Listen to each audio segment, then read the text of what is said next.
So, you're a serious writer. You study the greats, you want to be one of them. You read the classics, and you want to make your mark upon literature, be part of the canon. Yet you also like genre fiction, or maybe let's call it speculative fiction because we're fancy like that.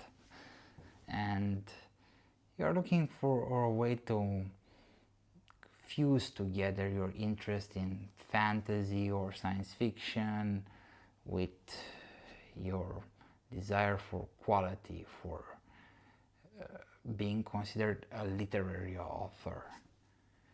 And you stumble upon the term slipstream fiction, which, if you've read the Wikipedia article as I did, you're probably a bit confused about what exactly counts as slipstream fiction.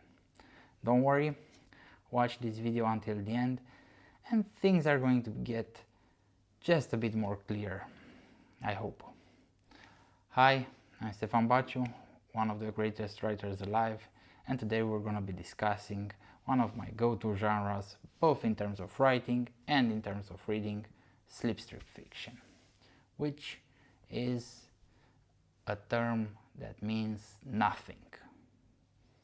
It's even the way that it's been coined is bullshit, because it comes from mainstream fiction that also has a bit of sci-fi elements, and they went for slipstream fiction. And what's weird about it is that it's been described as a genre that tries to create a feeling of dissociation, of the weirdness of reality. And the problem with that is that you lump in together a lot of authors and establish movements that, although they cross-pollinated each other, they're quite distinct, and it's very hard to mark a moment for when slipstream fiction began. Like you have, like with fantasy, we can look at the writings of George MacDonald, Lord Dunsany, J.R.R. Tolkien, and then many others that came after him, and we can trace the fantasy's pedigree. The same can be said about science fiction. With slipstream, you have Kafka in there, you have Jorge Luis Borges, you have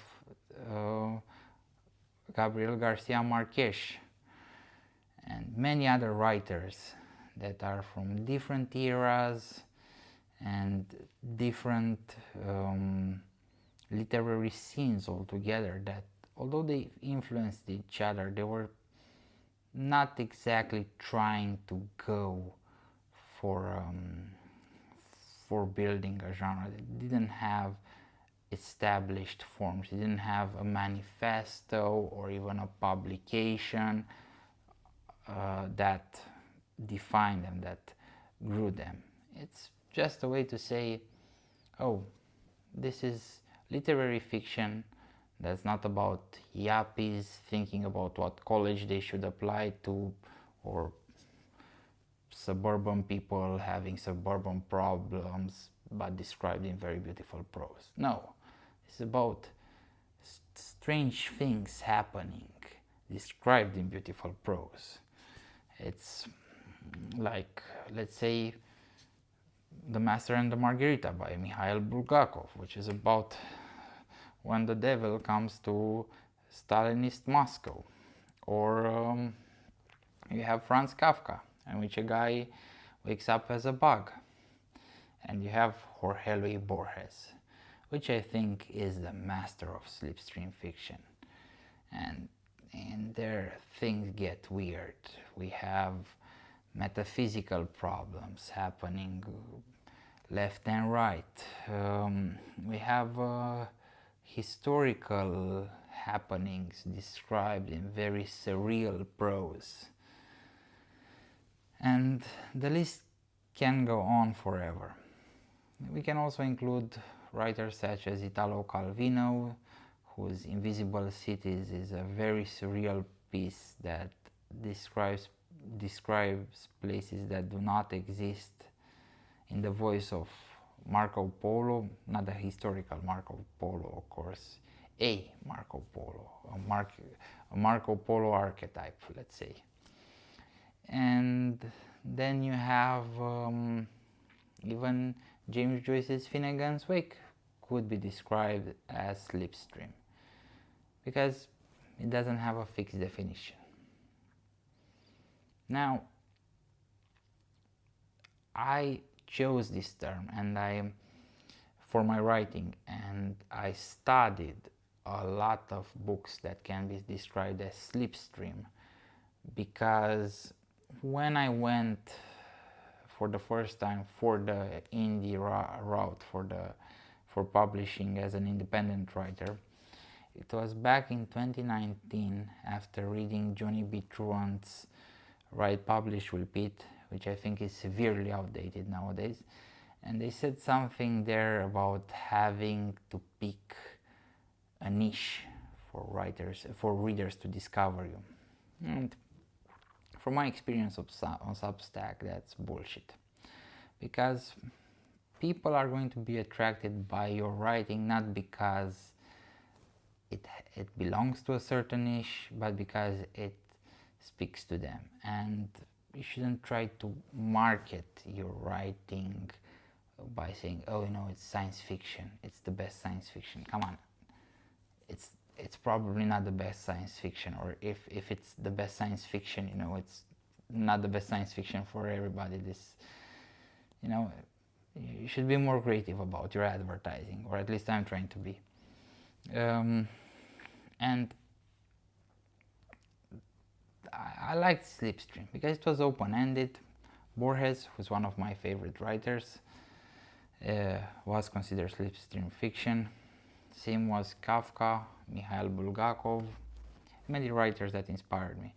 Even Mircea Cărtărescu, I think one of the closest things I have to a mentor when it comes to a great writer.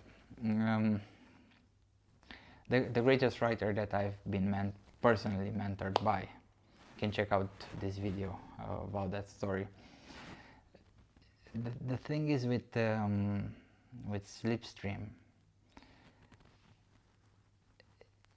if you want to write literary prose that tries to push language, that tries to excel in expression, if you want to make your prose as aesthetically pleasing as you can, but also put in a lot of crazy elements in there, robots fighting each other, if you want to write a book about, like Godzilla having an existential crisis, go for it. You don't need to label it, you don't need Slipstream. It won't help you. But if you want to read some Slipstream books, and if you want some discussion about them, be sure to subscribe to this channel. Leave a like, a comment. Leave a comment with what books interest you, and we will discuss them. I have a few planned that I'm gonna be discussing in the following weeks, so be sure to keep a lookout. But in the meantime, if you want to start reading Slipstream fiction, there's no better place to start than with Jorge Luis Borges. I have two books right here. One is The Aleph and Other Stories, and one is Labyrinths. They're collected works of short stories. Borges was a short story writer and a poet and an essayist. He didn't write a novel. I think The History of Infamy was the closest thing he wrote to a novel. He was the greatest writer that never won the Nobel Prize, because he had some interesting politics. But if you listen to his interviews, he has a very beautiful interview with Jeff Buckley, I think, that American intellectual that got into a scuffle with Gore Vidal on live TV.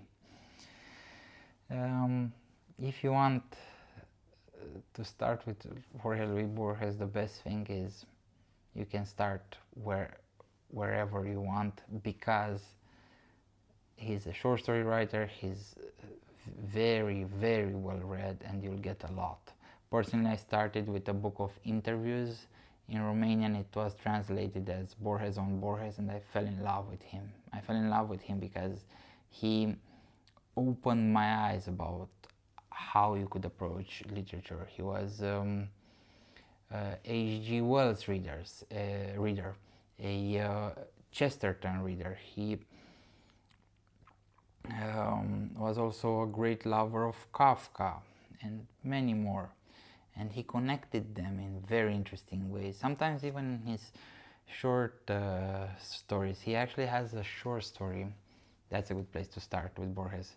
Pierre Menard, author of Don Quixote. I won't spoil it for you. Go and read it, and we're gonna be putting a pin in this discussion for now, because this is the beginning of something great. So I thank everybody who has subscribed, who has shared this video, left a comment, a like, everything that helps this channel grows, because I want to be discussing literature that lingers.